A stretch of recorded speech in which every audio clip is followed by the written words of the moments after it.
Mielos damos, moteris, merginos, ilgą laiką nebuvau su jumis, susirgau truputėlį, tai ir iki dabar galite šiek tiek jausti, kad mano balsas,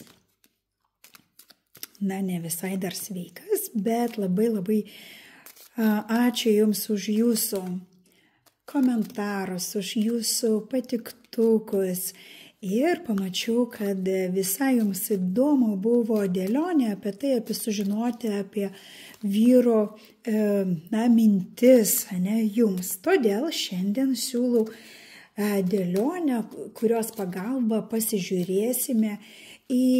detaliai pasižiūrėsime į jo mintis apie Jūs. Net kelios bus pozicijos pas mus, tai dabar susikoncentruokite, pagalvokite apie žmogų, kurio mintis apie save Jums būtų įdomu išgirsti. Ruošiu kortas ir bandysime atskleisti, ką jis galvoja apie Jūs, ką jis galvoja, koks yra bendras, koks yra bendras įspūdis, kurį Jūs jam padarote kaip moteris. Taip, po 2 kortas. Ką jis galvoja apie Jūsų moterišką grožį? Ką jis galvoja apie Jūsų moterišką grožį? Ką jis galvoja apie Jūsų elgesį, apie Jūsų bendravimo manierą? Ką jis galvoja apie Jūsų asmeninės savybės, charakterį, kaip apie žmogų, ką jis apie Jūs galvoja? Ką jis galvoja apie Jūs, iš seksualinės pusės, kaip jis vertina Jūs kaip partnerį. Taip pat jo mintis, pasąmoninės mintis. Tai, apie ką jis gal net ir pats nesusimasto, bet tai yra jo pasąmonė ir jo planai į Jūsų santykius. Taip, Jūsų santykių planai jo akimis. Taigi, pirmoji pozicija papasakos mums, kaip jis bendrai, koks yra bendras įspūdis apie Jūs. Tai galima sakyti, kad čia iškrito 2 kortos, kryžkelė ir žuvis. Jis mato kaip moterį, kuri yra labai įdomi, kuri turi plačią pasaulėžiūrą, kuri gali būti skirtinga, kartais gali būti labai tokia paklusni, bet kartais gali ir parodyti savo charakterį. Jis mato, kad Jūs esate ne tokia paviršutiniška, bet iš tikrųjų gili moteris, kad ten kažkur giliai Jūs turite savo filosofijas, Jūs turite savo mintis apie šį pasaulį. Ir, su tokia moterim yra labai įdomu. Lygtais reikia išspręsti tą rebusą, iš pirmo žvilgsnio, iš pirmo susitikimo, negali išpasakoti iki galo, kokiagi šita moteris. Tai pirmas toks įspūdis, kad Jūs esate įvairia pusė ir iš visų kampų, Jūs galima pasižiūrėti. Ką jis galvoja apie Jūsų moterišką išvaizdą, Čia kortos kalba apie tai, kad tokia transformatorė esate, galbūt esate nelabai standartinės tos išvaizdos, ne taip kaip kitos, bet tuo pačiu ilgainiui Jūsų išvaizda yra labai tokia artima jo širdžiai, tokia įsirėžianti į atmintį išvaizdą. Tikrai labai gilus transformuojantis tas įvaizdis Jūsų išvaizdos jam yra. Galbūt anksčiau jis tokių nesutiko, arba būtent tokios išvaizdos moteris jam ir tinka ir patinka. Ir kaip minėjo, tas įspūdis apie Jūs yra labai gilus. Ką galvoja, ką mąsto apie Jūsų kalbėjimo manierą, ne, apie jūsų elgesį.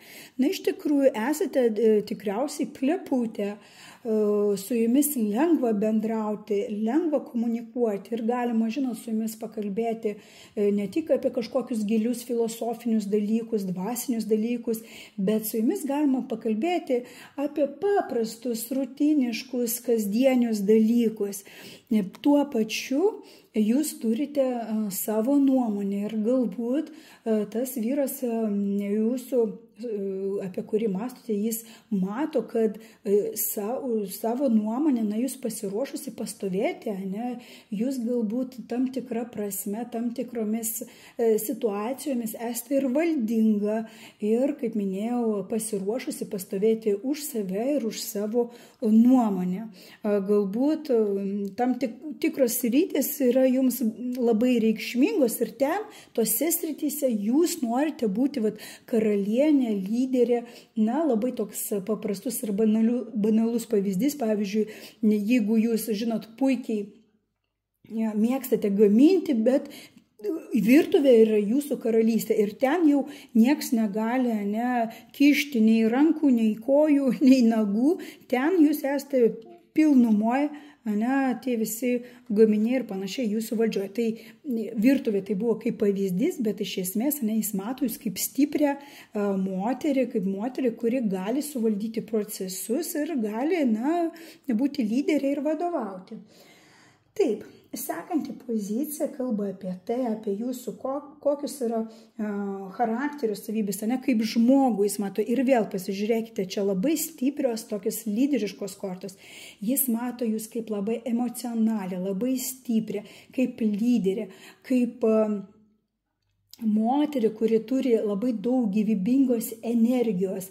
Tikriausiai esate aktyvi moteris pagal Saulę, kuri, šiaip nesėdė ant sofkės, bet turi galbūt ir net savo verslą, galbūt užima tam tikrą, postą, poziciją karjeroje, savo darbe, viskas rankose jūsų dega, tokia labai gyvybinga ir daug energijos. Jūs žinote, jūs kaip ta saulė, kuri tikrai gali šildyti, bet tuo pačiu gali ir nudeginti. Tai čia tas lyderystės vėlgi, tas klausimas, kur labai pasimato tai jūsų vyrų. Ir kaip kalnas, jūs esate vėlgi tokia labai stipri, labai valinga moteris ir jeigu reikia, padarysite viską, kad pasiektumėte savo tikslo, nesustosite ties kažkokiais tais iššūkiais.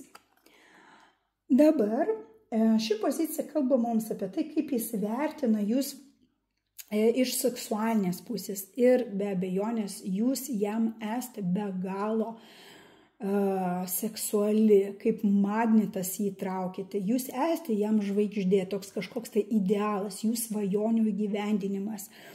Galbūt, nes pagal žvaigždę tai yra dar, toks žvaigždė yra labai švytinti, mes norim ją pasiekti, bet ji yra toli. Galbūt yra tam tikras atstumas tarp jūsų, bet jūs kaip iš Biblijos, kaip ta gyvatė, kuri vis gundė Ievą su tuo obuoliu, tai jūs jį tiesiog gundote ir tikrai jis jaučia tą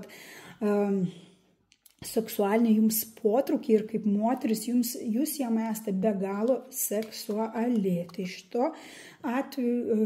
šitų klausimų viskas tvarkoje. Dabar ką pasąmoningai jis jaučia, tas mintis, kurios galbūt netgi neįvardė, galbūt net ir pats nesuvokia, ką jis galvoja. Jis galvoja apie tai, kad būtų smagu tą jūsų ryšį, galbūt tas ryšys dar nėra viešas, niekur nepaviešintas, bet jis norėtų su jumis išeiti į tą viešumą, kartu eiti į koncertus, kartu kažkaip eiti į savo draugų ratus ir pristatyti jūs. Jis nori to viešumo, jis nori plėtoti jūsų santykius pagal laivą, jis nori, kad jie judėtų į priekį, kūrė tam tikrus ilgalaikius planus. Todėl galima drąsiai sakyti, kad jo pasąmonė yra jūsų ryšio viešumas ir jūsų santykių tolimesnis, kažkokių tai planų sudarimas, kad jūs toliau kaip pora jau eitumėte į priekį. Na ir jo planai, ateities planai jūsų santykiams, jam be galo svarbus šitie santykiai, netgi galima sakyti karminiai tokie santykiai, labai paveikia galbūt jūsų tas ryšys, susipažinimas, jam tai yra svarbu ir lygtais galima sakyti, jis mano, kad jūs esate jam aukštesnių jėgų siųsta, tai yra lygtais lemtis. Tai, kad jūs susitikote ir be abejonės jis nori toliau plėtoti harmoningus santykius su jumis, galbūt tam tikro statuso, jūsų santykių pakeisti tą statusą. Sakykime, jeigu jūs tik susitikinėjate, jis nori oficialiai jūs pristatyti kaip savo mergina arba pakeisti statusą, kad jūs būtumėte jo sužadėtinė ir panašiai. Tai todėl galima drąsiai teigti, kad jo planai yra rimti ir be abejonės teigiamai jis nori tęsti šiuos santykius. Tokie išėjo dėlionė merginos, dėkoju, kad žiūrėjote, dėkoju už jūsų patiktukus, už tai, kad prenumeruojate, už jūsų komentarus. Ir kaip visada į individualius būrimus, klausimus, konsultacijos kviečiu jau individualiai pas save, kontaktus visus paliksiu pirmame komentare. Iki kitų kartų.